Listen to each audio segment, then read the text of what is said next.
A Ipsos está lançando agora no mês de dezembro a 9ª edição do estudo mundial Global Trends Survey.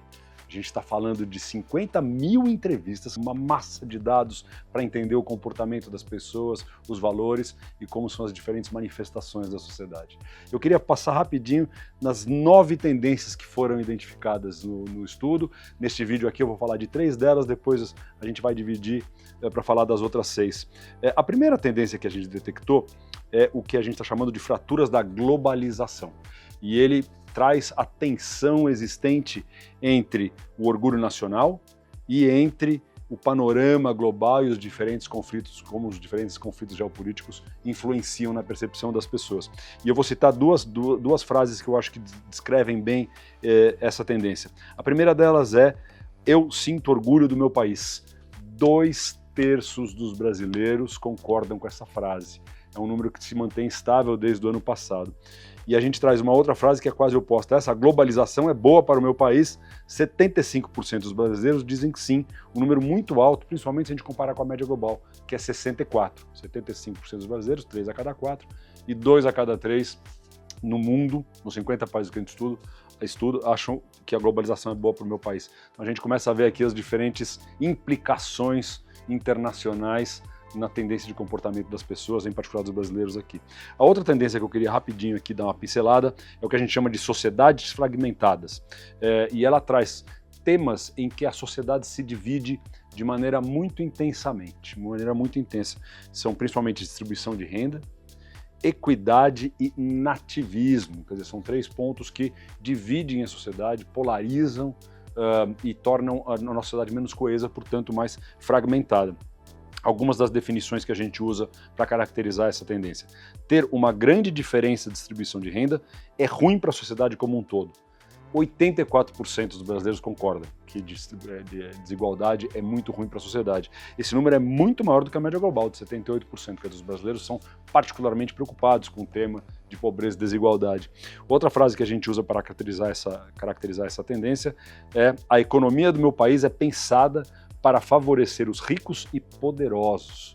No Brasil, 79% das pessoas concordam, a média global é 71%. Quer dizer, há uma preocupação muito grande que há uma casta diferenciada aqui, um segmento diferenciado dos mais abastados, que são favorecidos pelas regras econômicas e, portanto, deixa as pessoas se sentem excluídas do processo econômico. Isso é péssimo na sensação de otimismo e do processo de consumo. Também tem uma outra frase que ajuda a caracterizar essa tendência, que é: as empresas têm o dever de contribuir para a sociedade e não apenas lucrar. No Brasil, esse número é de 85% dos brasileiros que concordam. Quer dizer, acho que a gente já vê aqui os agentes econômicos, que são as empresas, também se tornando agentes sociais. Isso é mais verdadeiro em países como o nosso, em que há um vácuo de confiança institucional, um vácuo de confiança no poder dos governos, por exemplo, dos serviços públicos. As empresas e marcas têm uma oportunidade de entrar nesse espaço e ocupar espaços que poderiam ser das autoridades públicas. A última caracterização que eu queria trazer para essa tendência, a tendência de sociedades fragmentadas, é muito interessante e o Brasil se destaca nesse atributo. A frase é: na minha família, cada vez mais temos conflitos por não compartilharmos os mesmos valores. Quer dizer, a gente deixa até de ter a coesão familiar do ponto de vista ideológico. Concordam com esta frase 61% dos brasileiros, é um número que cresceu 3 pontos em relação ao ano passado e muito maior que a média global de 47%. O Brasil é o 4º maior concordância com essa frase, que vê os conflitos familiares.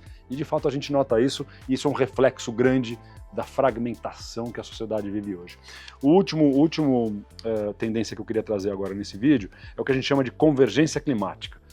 Em primeiro lugar, é o único que há uma convergência, no sentido de que os 50 países estudados concordam que temos um problema, concordam com a seguinte frase: estamos caminhando para um desastre ambiental, a menos que mudemos rapidamente nossos hábitos. Quer dizer, estamos caminhando para um desastre, 86% dos brasileiros concordam, a média global é 78%. Todos os números são muito altos, mas ele é ainda mais alto no Brasil, né? Eu acho que interessante é que, como eu falei, os 50 países têm a maioria das pessoas concordando com isso. Temos um problema ambiental sério e urgente. Mas ao mesmo tempo, a gente vê que as pessoas lidam diferente com a responsabilização e como resolver esse problema. Por exemplo, 65% dos brasileiros dizem que já estão fazendo tudo o que podem para salvar o meio ambiente. Quer dizer, há um certo esgotamento da responsabilização individual e a gente vê que os brasileiros, todo mundo no mundo de maneira geral acontece, mas os brasileiros em particular, veem que há uma preocupação que também outros grandes players, stakeholders importantes na sociedade tenham sua responsabilidade, em particular governos e em particular empresas. Esse é um pouquinho da introdução dessas tendências. No próximo vídeo a gente vai falar de nostalgia, tecnologia e vai descrever todas as outras tendências do estudo.